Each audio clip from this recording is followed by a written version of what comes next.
Le point suivant des repères pour la mission de catéchiste parle de cette mission en termes de témoignage d'une double fidélité. Une fidélité à la foi et la tradition de l'Église et une fidélité à ceux qu'on catéchise, enfants, jeunes ou adultes.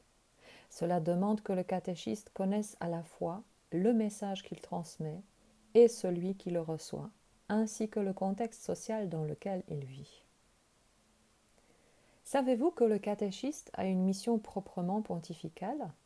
Ce qualificatif du pape dans l'Église résume sa mission en termes de bâtisseur des ponts, pontifex. Le catéchiste est en quelque sorte le pont qui fait le lien entre l'Évangile et la vie concrète de ceux qu'il catéchise.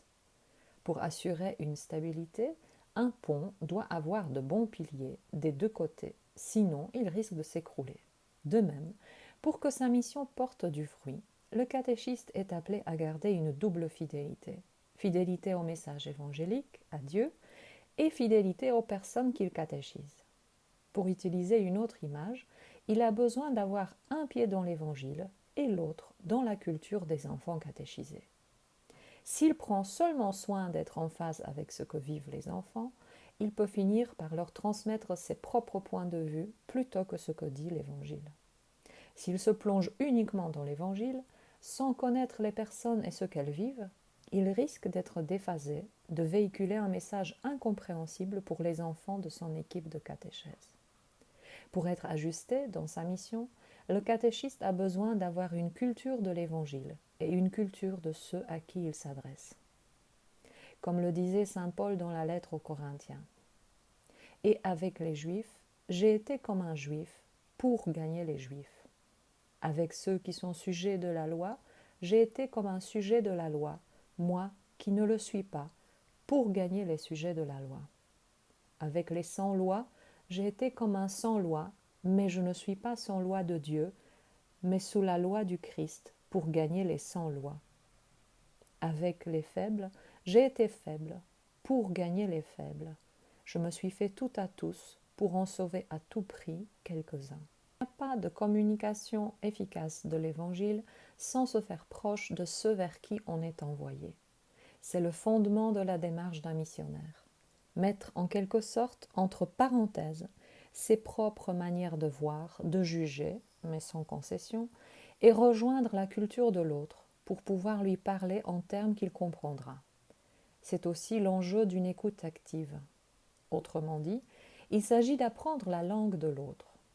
Si je ne parle pas la langue de l'autre, je ne saurais pas communiquer avec lui, ce qui est tellement évident dans la simple communication humaine est tout aussi vrai dans la communication de la foi.